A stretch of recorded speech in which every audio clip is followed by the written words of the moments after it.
अदालत से इतना बड़ा फैसला हीरा ग्रुप के हक में आया है, इसके बारे में आप हमारे मुल्क के कानून के बारे में कुछ कहना चाहेंगे?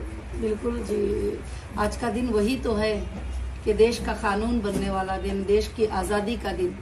देश की आज़ादी में और इंडियन कॉन्स्टिट्यूशन में यही बताया है कि जो लोगों पर जितना भी जुल्म हो या कुछ भी हो, कानून तक आते हैं तो फिर कानून से बड़ा हिंदुस्तान में कोई भी नहीं है।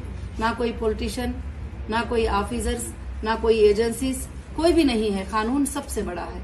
मुझे उम्मीद थी कि कानून में हमारी जरूर से जरूर जीत होगी और आज वही जीत का भी हमारा जश्न है। एक आज़ादी का जश्न भी है और हमारे जीत का भी हमारे लिए जश्न है कि अल्लाह रब्बुल आलमीन ने हमें बहुत बड़ी कामयाबी दी। मैं उस पर तो इंडियन कॉन्स्टिट्यूशन को सैल्यूट करती हूँ और जो ब्रदर अम्बेडकर ने जो हमारी उस कॉन्स्टिट्यूशन को बनाया और उसमें जो कानून बनाया और जो एविडेंस एक्ट लेकर आए, तो उसके अंदर जो है हर देश का नागरिक बहुत सेफ है। अगर वो परफेक्टली जाकर लड़ाई करेंगे तो जो भी इलीगल से जो लोगों को सताना चाहते हैं वो लोग तो बिल्कुल हार ही जाएंगे, और क्योंकि उनके जो प्रूफ नहीं होता है तो कोर्ट में कभी भी कोई बात नहीं। तो मैं शुक्रिया अदा करती हूँ कि इंडियन कॉन्स्टिट्यूशन को जिसने भी बनाया और जो है सुप्रीम कोर्ट का खास कर से कि जो हमको सेशन कोर्ट से लेकर हाई कोर्ट से लेकर सुप्रीम कोर्ट तक अल्लाह ने बहुत बड़ी कामयाबी अता फरमाई। और ये हमारे लिए नहीं बल्कि देश के हर नागरिक की कामयाबी है। देश के हर नागरिक को मैं यही बताना चाहती हूँ कि आप कमजोर और मजबूर नहीं है। अगर आप जितने भी कमजोर हो, अगर कानून को आप अप्रोच करेंगे तो जरूर कानून आपकी मदद करेगा और आप जरूर वहां पर कामयाबी हासिल जरूर करेंगे या आपको जरूर इंसाफ मिलेगी। अगर आप इंसाफ पे हो तो, अगर इंसाफ पे नहीं है तो कहीं भी इंसाफ नहीं मिलेगी। अगर इंसाफ पे हो तो जरूर हमें इंसाफ जरूर मिलेगी। मैं बस यही कहना चाहती हूँ।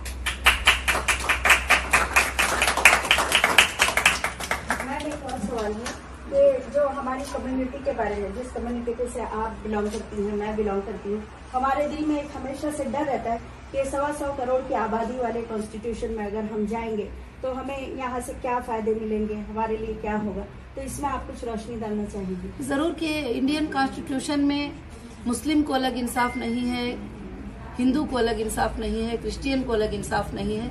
इंडियन कॉन्स्टिट्यूशन सबके लिए एक है, काले के लिए, गोरे के लिए, गरीब के लिए, अमीर के लिए, किसके लिए भी एक ही सजा है गुनाह में और किसी के लिए कम और ज्यादती नहीं है। कानून सबके लिए एक ही होता है और मैं इसलिए सबको ये कहती हूँ कि कोई भी वो फील करने की जरूरत नहीं है कि हम इस कास्ट से ही, हम इस मजहब से ही, हम इससे ही। मजहब अपने अपने घरों में अपनी जगह पे है। जहाँ देश का कानून आता है तो हम सब एक हैं, हम सिर्फ हिंदुस्तानी हैं, हम देश के नागरिक हैं बस।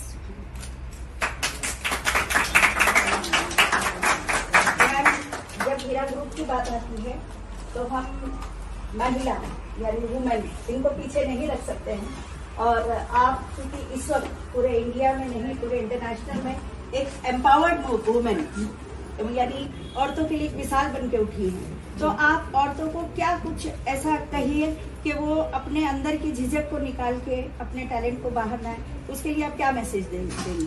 मैं बस तमाम औरतों को और महिलाओं को यही मैसेज देना चाहूंगी कि कोई भी औरत अपने आप को ये ना समझे कि वो कुछ नहीं कर पाती। अगर वो चाहती है, अगर वो हक पर है, अगर वो सच के लिए फाइट करती है तो वो दुनिया के हर कोने पर, हर मुकाम पर जीत हासिल कर सकती है। उसके अंदर इतनी बड़ी ताकत है।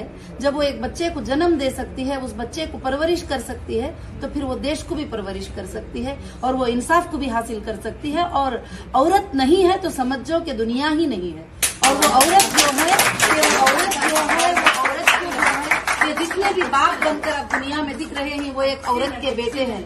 जितने भी भाई बनकर दिख रहे हैं वो भी एक औरत के बेटे हैं और जितने भी शोहर बन के दिख रहे हैं वो भी एक औरत के बेटे हैं। अगर औरत नहीं है तो ना मर्द का जन्म है ना दुनिया का जन्म है। औरत ही सबको जन्म दे सकती है, तो वो इंसाफ को भी जन्म दे सकती है, वो अपने राइट के लिए फाइट कर सकती है। उससे भी ज्यादा स्ट्रांग, औरत से भी ज्यादा स्ट्रांग कोई ह्यूमैनिटी नहीं है। तो औरत को मैं कहती हूँ कि वो बहुत स्ट्रांग है, वो इंसाफ के लिए करेंगे। और इंशाअल्लाह आइंदा हम महिला एम्पावरमेंट के लिए काफी जो है मैं स्कीम्स लेके आने वाली हूँ। हूँ कि महिलाओं के हेल्थ के लिए, महिलाओं की ग्रोथ करने के लिए, महिलाओं की इकोनॉमिक को डेवलपमेंट करने के लिए, महिलाओं को लीगल फाइट करने के लिए, क्योंकि मैंने काफी चीजों को देखा है कि लीगल उनको कैसे फंसाया जाता है, कैसी तकलीफ में मैं अकेली नहीं बल्कि हजारों लाखों की औरतें बेगुनाह अंदर पड़े हुए हैं। उनके लिए मैं इंशाल्लाह स्टार्ट कर रही हूँ इंसाफ के लिए जस्टिस फॉर जेल वुमेन और justice for jail humanity, 2 windows को खोलकर जो है मैं उनके लिए इंसाफ लाना चाहती हूँ। और जरूर से हर महिला देश की जब वो हिम्मत से रहेगी,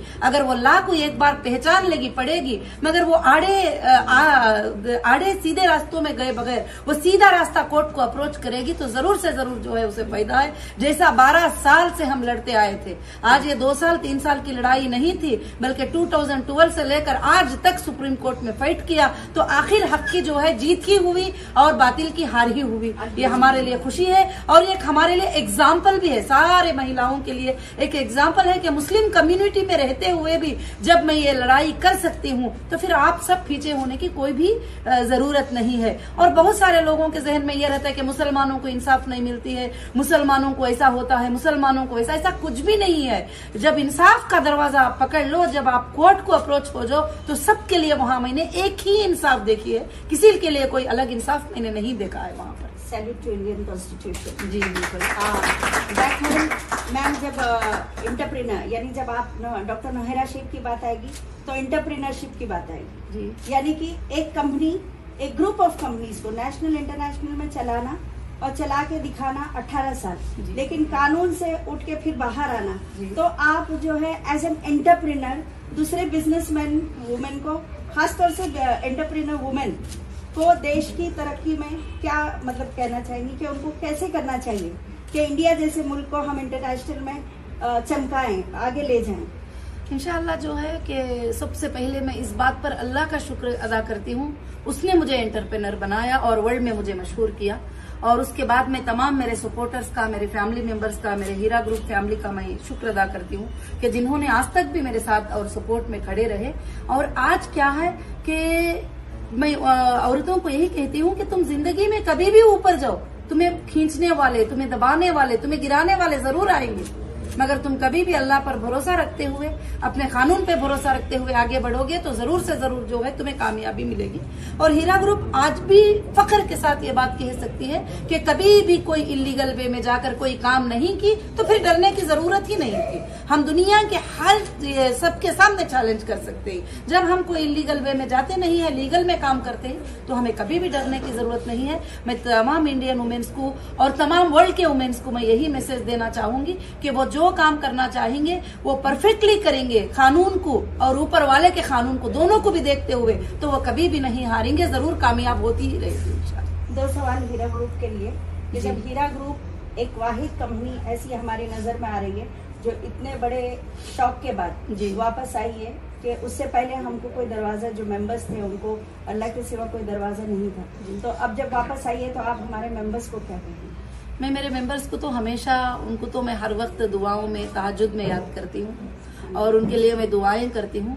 और मैं अल्लाह से अब ये दुआ कर रही हूँ कि जो भी मेंबर्स अपने अमानतों को ले भी रहे हैं या कंपनी से वो वापस भी जा रहे हैं, तो मैं उनके लिए खास दुआएं करती हूँ कि अल्लाह उसमें उनको बेहिसाब बरकतें अता फरमा।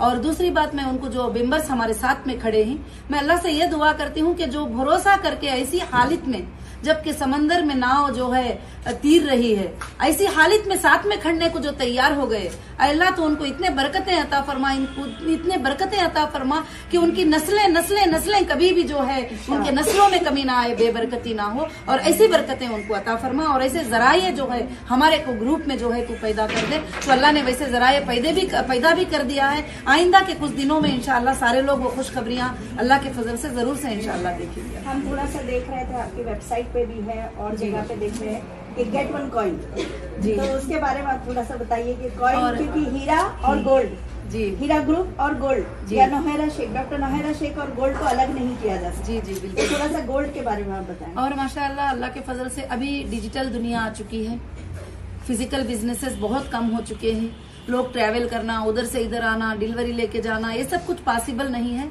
तब हीरा ग्रुप डिजिटल प्लेटफॉर्म पे जा रहा है और इंशाअल्लाह बहुत जल्द वो प्लेटफॉर्म हमारा ऑन हो जाएगा। तो HDG जो हीरा डिजिटल गोल्ड जो है पूरे वर्ल्ड में परचेसिंग करने का मौका सबको मिलेगा इंशाल्लाह, पूरे वर्ल्ड में। और अल्हम्दुलिल्लाह एक बड़े ऊंचे पैमाने पे गोल्ड के बिजनेस का ये टारगेट है और हम इस टारगेट को इंशाल्लाह रीच करके अल्लाह के फजल से जरूर रीच करेंगे। और अल्हम्दुलिल्लाह जैसा लोग कहते हैं कि अभी मतलब जो भी बातें कभी कहते हैं कि अभी क्या होगा, कैसे होगा, किधर होगा, जब इतने मुश्किलों में से अल्लाह ने इसको नूर दे दिया, इसको रंग दे दिया, सब कुछ दे दिया, तो अब इसका रुकने का सवाल कभी भी नहीं पैदा होता। इंशाअल्लाह क़यामत के सुबह तक ये नहीं रुकेगी। मैं तमाम जो लोग यहाँ प्रेजेंट हैं उनकी तरफ से आपका बहुत बहुत शुक्रगुजार हूँ मैं। जी जज़ाकल्लाह, आप लोग सब आए अल्हम्दुलिल्लाह, और मैं भी बहुत शुक्रगुजार हूँ कि आप सब यहाँ पर आए हैं अल्हम्दुलिल्लाह। जज़ाकल्लाह। Thank you very much.